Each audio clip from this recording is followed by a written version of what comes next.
स्वतंत्र भारत के संसदीय इतिहास में तीसरी बार लोकसभा अध्यक्ष के विरुद्ध अविश्वास के प्रस्ताव के संकल्प पर सदन में 2 दिन माननीय सदस्यों ने 12 घंटे से अधिक चर्चा रही। सर, मैंने रेजोल्यूशन मूव किया था, मुझे बोलने को नहीं मिला सर। और सबसे अधिक चर्चा रही ताकि सभी मान्य सदस्यों के विचार, तर्क और चिंताएं सदन के समक्ष आ सके। प्रतिपक्ष के मान्य सदस्यों ने विपक्ष की आवाज़ दबाने और निष्पक्षता के अभाव की बात कही। मान्य सदस्यों ने आसन की निष्पक्षता, सदन की कार्यकुशलता एवं भारत की संसद की वैश्विक उपलब्धियों की बात की। वहीं मान्य सदस्यों ने हमारे संसदीय लोकतंत्र की व्याख्या की एवं सदन की गरिमापूर्ण परंपराओं, नियमों और प्रक्रियाओं पर अपना दृष्टिकोण रखा। माननीय सदस्यगण, ये सदन भारत के 140 करोड़ नागरिकों की संप्रभु इच्छा का प्रतिनिधित्व करता है। यहाँ उपस्थित प्रत्येक सदस्य लाखों नागरिकों के जनादेश को लेकर आते हैं और हर माननीय सदस्य नागरिकों की समस्याओं, अभावों, कठिनाइयों को दूर करने तथा उनकी अपेक्षाएं, आकांक्षाओं, उम्मीदों को पूर्ण करने की आशा भी साथ लेकर आता है। मैंने हमेशा यह प्रयास किया कि सदन के अंदर प्रत्येक माननीय सदस्य नियमों और प्रक्रियाओं के तहत विषय मुद्दों पर अपने विचार व्यक्त करें।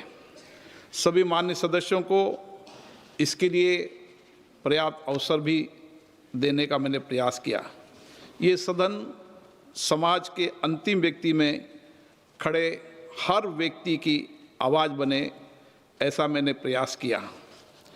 मैंने निरंतर प्रयास किया कि मैं उन माननीय सदस्यों को सदन की कार्रवाई में हिस्सा लेने के लिए प्रेरित करूं, जो या तो संकोच करते हैं या नहीं बोलते हैं।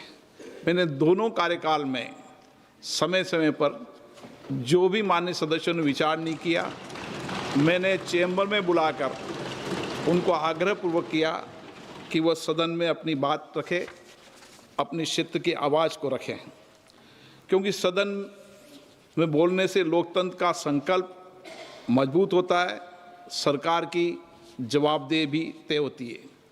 ये सदन विचारों का, चर्चा का जीवंत मंच रहा है। हमारे संसदीय लोकतंत्र में सहमति असहमति की महान परंपरा हमेशा से रही है।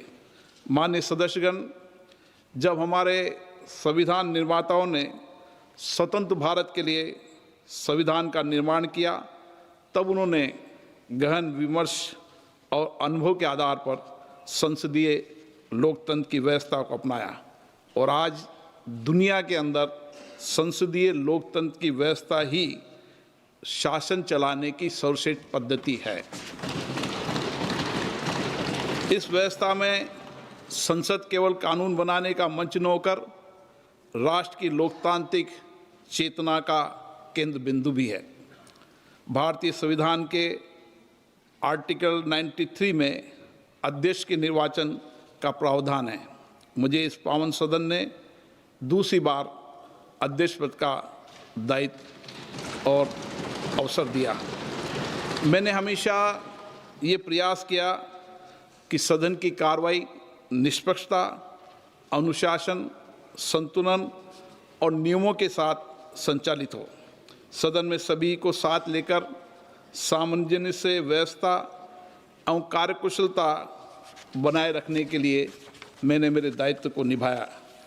मेरा हमेशा ये प्रयास रहता है कि सदन की गरिमा, मर्यादा और प्रतिष्ठा में उत्तरोत्तर वृद्धि होती रहे। मंगलवार दिनांक 10 फरवरी 2026 को प्रतिपक्ष के कुछ माननीय सदस्यों ने अविश्वास प्रस्ताव का नोटिस दिया। हमारे संविधान द्वारा स्थापित संसदीय लोकतंत्र की व्यवस्था में मेरा हमेशा अटूट विश्वास रहा है। मैंने अपने नैतिक कर्तव्यों का निर्वहन करते हुए अविश्वास के प्रस्ताव के प्रस्तुतीकरण के साथ ही सदन की कार्रवाई से अपने आप को अलग कर लिया। पिछले 2 दिनों में इस सदन ने लोकतंत्र की एक महत्वपूर्ण संसदीय प्रणाली को पूरा किया। इस चर्चा के दौरान अनेक विचार, अनेक दृष्टिकोण, अनेक भावनाएं इस सदन के सामने रखी गई। मैंने सदन के प्रत्येक माननीय सदस्य की बात को गंभीरता और ध्यान से सुना। मैं इस सदन के सभी माननीय सदस्यों का हृदय से आभार व्यक्त करता हूं, चाहे उन्होंने समर्थन में अपने विचार रखे हों या आलोचना के रूप में अपने सुझाव दिए हों। लोकतंत्र की यही विशेषता है, यहाँ हर आवाज़ सुनी जाती है और हर दृष्टिकोण को महत्व दिया जाता है। ये आसन किसी व्यक्ति का नहीं है, ये भारत की लोकतांत्रिक परंपरा, संविधान की भावना और इस महान संस्था की प्रतिष्ठा का प्रतीक है। मेरे पूर्ववर्ती अध्यक्षों ने इस सदन की मर्यादा और परंपरा को मजबूत किया और हमेशा इस सदन की प्रतिष्ठा बढ़ाई है। संस्थाएं, मर्यादा और परंपरा स्थायी रहती है। सदन द्वारा मुझ पर व्यक्त किए गए विश्वास के लिए मैं सभी का आभार व्यक्त करता हूं। मैं आपको विश्वास दिलाता हूं, इस विश्वास को अपनी जिम्मेदारी मानते हुए पूरी निष्ठा, निष्पक्षता और संवैधानिक मर्यादा के साथ निभाने का प्रयास करूंगा। कुछ माननीय सदस्यों ने कहा कि प्रतिपक्ष के नेता को बोलने से रोका जाता है, उन्हें बोलने का पर्याप्त अवसर नहीं दिया जाता है। मैंने इस पावन पीठ को स्पष्ट करना चाहता हूं, चाहे सदन में नेता हो या चाहे प्रतिपक्ष के नेता हो या कोई मंत्रीगण हो, कोई भी सदस्य हो, सभी मान्य सदस्यों को सदन के अंदर नियमों के तहत, प्रक्रिया के तहत ही बोलने का अधिकार निहित है। कुछ मान्य सदस्यों का यह भी मानना था कि प्रतिपक्ष के नेता सदन से ऊपर उठ करें किसी भी विषय पर बोल सकते हैं, ये किसी को विशेषाधिकार नहीं है। मैं स्पष्ट करना चाहता हूँ, सदन के नियमों से चलता है। सदन के कार्य संचालन नियम सदन द्वारा बनाए गए हैं, न सरकार ने न प्रतिपक्ष ने। ये नियम मुझे विरासत में मिले हैं और इस सदन में सभी सदस्यों के लिए नियम समान रूप से लागू है। सदन में जब भी लोकमत के किसी विषय को, चाहे माननीय प्रधानमंत्री जी हो या माननीय मंत्रीगण हो, उनको भी अगर वक्तव्य देना होता है तो नियम 372 के तहत अध्यक्ष से पूर्व अनुमति प्राप्त करनी होती है। उसके नोटिस के बाद ही वह अपने वक्तव्य दे सकते हैं। किसी माननीय सदस्यों को नियमों से परे जाकर बोलने का विशेषाधिकार इस सदन में नहीं है। हमारे देश में लोकतांत्रिक संस्थाओं की गरिमा, मर्यादा और इसके नियमों का सम्मान की एक समृद्ध परंपरा रही है। मैं आपके समक्ष इस सदन के कुछ माननीय पूर्व अध्यक्षों का निर्णय भी उल्लेख करना चाहता हूँ। 1957 में माननीय राष्ट्रपति जी के अभिभाषण पर धन्यवाद बोलते हुए जब स्वर्गीय अटल बिहारी वाजपेयी जी ने जम्मू और कश्मीर से संबंधित कुछ फोटोज को अपने द्वारा की गई बात के प्रमाण के तौर पर सदन के सामने रखना चाहा, तो इसी चेयर ने व्यवस्था दी कि ऐसा करने से पहले उस डॉक्यूमेंट को पहले स्पीकर को दिखाया जाए, फिर वो निर्णय लेंगे। और अटल जी ने सदन का सम्मान किया, अध्यक्ष के निर्देशों की पालना की। 1 मार्च 1958 को जब माननीय सदस्य श्रीमती रेणु चक्रवर्ती ने किसी एक गैर सरकारी दस्तावेज को सदन के पटल पर रखना चाहा, तो चेयर के द्वारा ये कहकर नामंजूर कर दिया कि स्पीकर के बिना दिखाए आप सभा पटल पर ये पत्र नहीं रख सकते।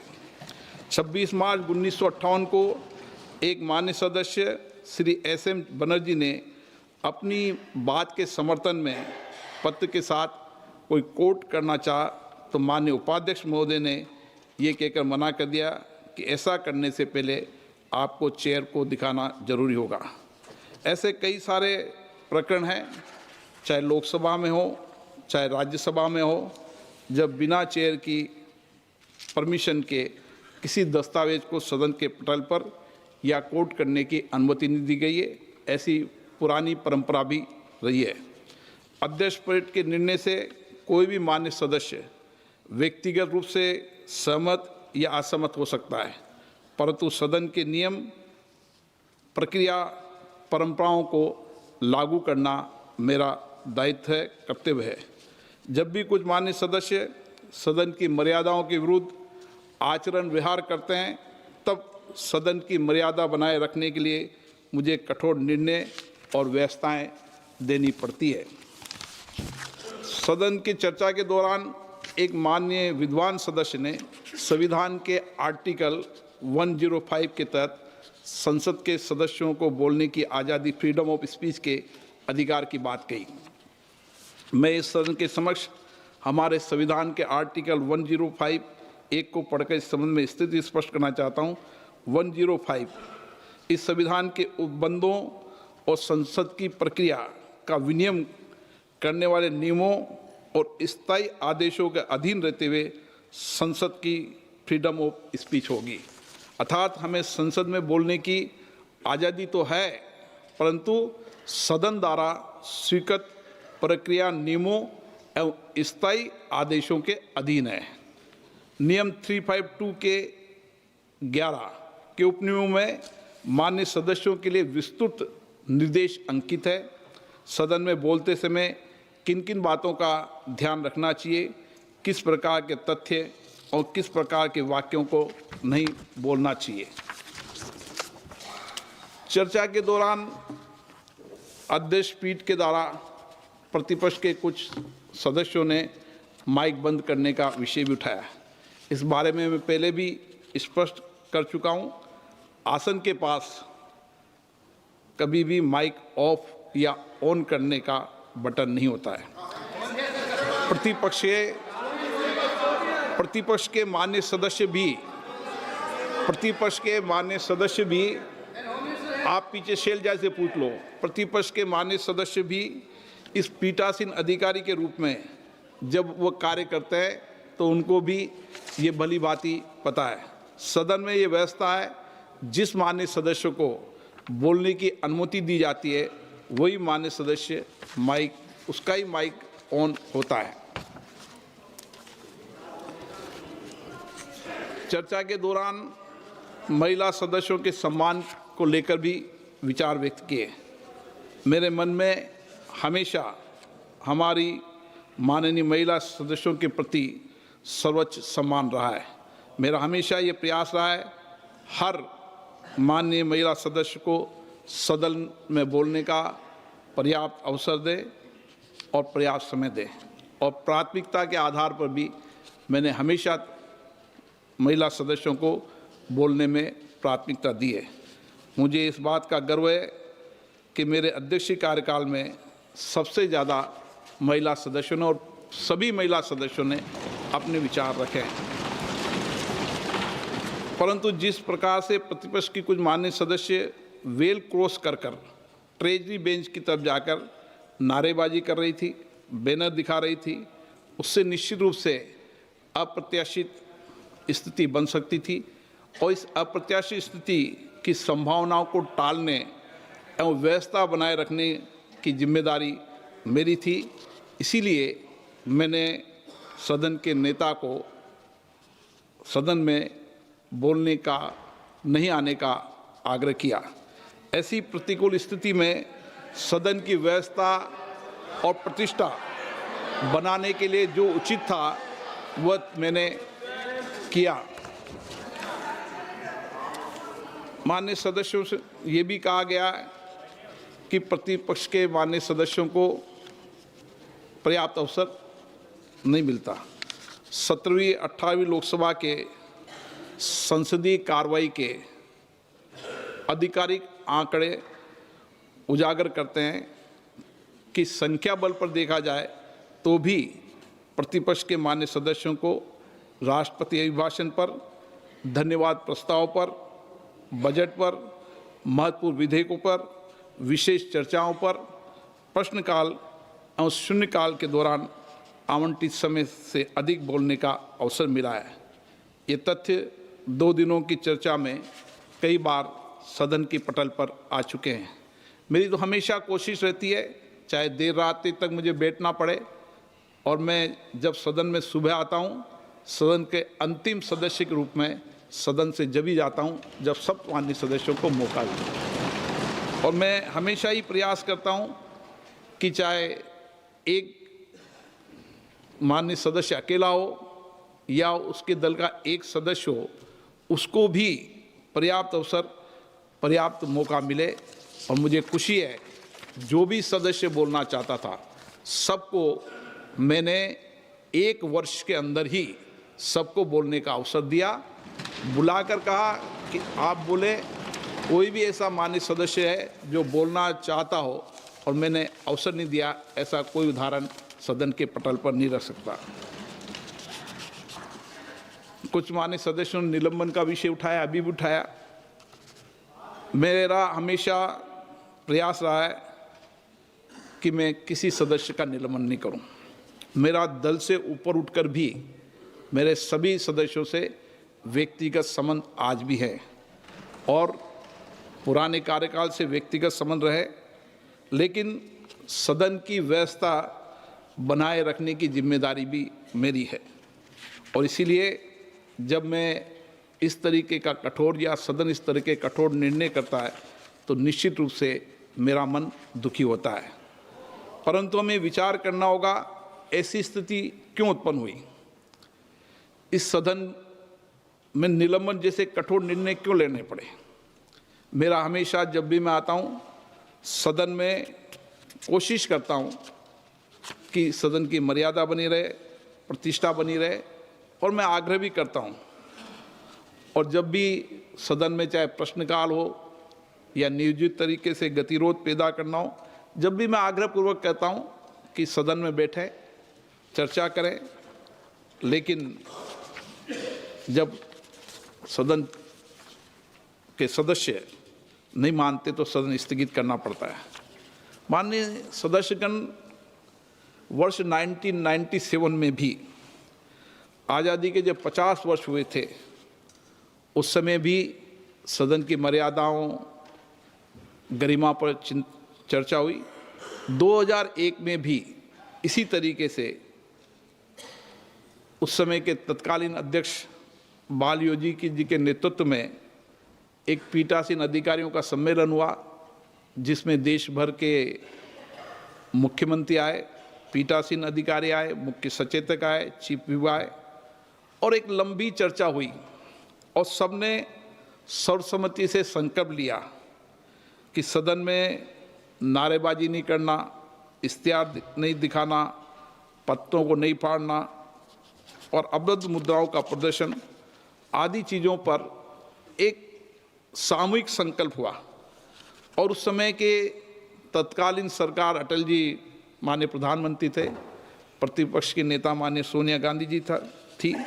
उन्होंने तो यहाँ तक कहा कि व्यवधान कम से कम करने के लिए सदन के बीचों बीच बेल पे आने पर पूर्णतः रोक लगानी चाहिए। इस मूल नियम के उल्लंघन पर स्वतः ही कड़ी अनुशासनात्मक कार्रवाई की जानी चाहिए। उन्होंने ये भी कहा कि वह दृढ़ता से ये महसूस करती है कि राष्ट्रपति के अभिभाषण के समय किसी प्रकार के व्यवधान की अनुमति नहीं दी जानी चाहिए। ऐसा स्पीकर सम्मेलन में भी, जहाँ सभी दलों की सरकार होती है, वहाँ भी हम ये कोशिश करते हैं कि सदनों की मर्यादा प्रतिष्ठा बनी रहे। हम उच्च सदन हैं, हम जितनी मर्यादा परंपराएं बनाए रखेंगे, नीचे पंचायत स्तर तक लोकतांत्रिक संस्थाओं में उतनी मर्यादा बनी रहेगी, उतनी चर्चा अच्छी होगी, संवाद होगा, उससे ही परिणाम निकलेंगे। और इसीलिए मतभेद हो सकते हैं, अलग अलग दल, अलग अलग विचारधारों से हम आते हैं, मतभेद भी हो सकते हैं, सहमति असहमति भी होती है, लेकिन लोकतंत्र में व्यवस्था बनाने की जिम्मेदारी हमारी है। हमें अच्छा नहीं लगता कि मैं बार बार कहूँ कि तख्तियाँ, नारे लगाना, कागज़ फाड़ना, मेजों पे चढ़ना, ये संसदीय लोकतंत्र की परंपरा नहीं है। आप अगर उसको भी उचित मानते हैं तो आपकी विचारधारा हो सकती है, लेकिन सदन और देश इस मत से सहमत नहीं है। मेरा तो मानना है कि हमें सदन में अच्छी परंपराओं और परिपाटियों और सदन की मर्यादा को बनाने का प्रयास हमेशा करना चाहिए, क्योंकि इस सदन का सब देश देखता है और सदन के अंदर लोगों का विश्वास हो, भरोसा रहे। लाखों लोग अपेक्षा आकांक्षा करते हैं, इसलिए विश्वास भरोसा बनाए रखने के लिए मैं फिर आग्रह करूंगा कि हमें सदन की मर्यादा, प्रतिष्ठा, गरिमा बनाने के लिए सामूहिक संकल्प भी लेना चाहिए और सामूहिक विचार विमर्श भी करना चाहिए।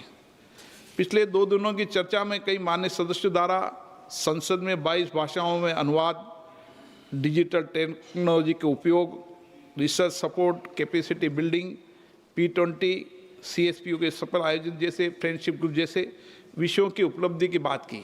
ये मेरी उपलब्धि नहीं है, ये सदन की उपलब्धि है और सामूहिक प्रयासों की उपलब्धि है। और जब भी मैं दुनिया के जितने भी देशों में जाता हूँ, वहाँ के राष्ट्रमंडल के अध्यक्षों से भी मिलता हूँ, तो मुझे गर्व होता है भारत के लोकतंत्र पर, भारत के संविधान पर।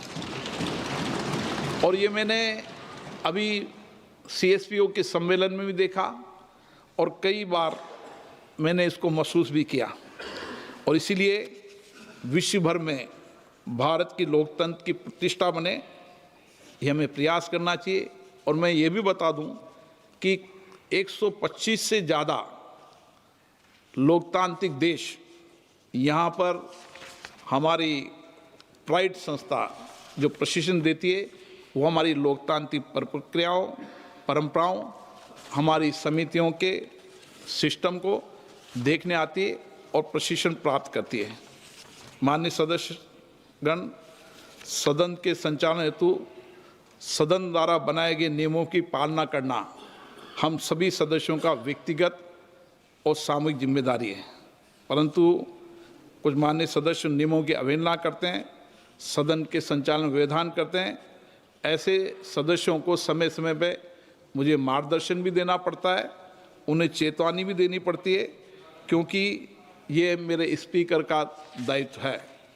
नियम 378 भी स्पष्ट करता है, अध्यक्ष द्वारा व्यवस्थाएं बनाए रखी जाए और अपने निर्णयों के प्रयोजन के लिए जो शक्तियां मुझे मिली है, उसमें सदन की मर्यादा में बनाए रखने की कोशिश करता हूं।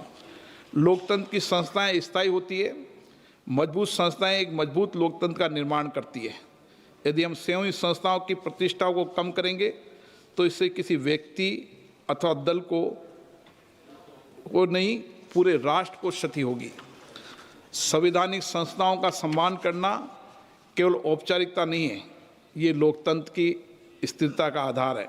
माननीय सदस्यगण, जब भी सदन में शोर होता है, नियोजित व्यवधान होता है, जब जनता के मन में निराशा पैदा होती है, मैं आपसे विनम्रतापूर्ण आग्रह करना कि भारत के जनमानस में सदन के प्रति विश्वास और भरोसा बनाए रखने के लिए हम सबको सहयोग करना चाहिए।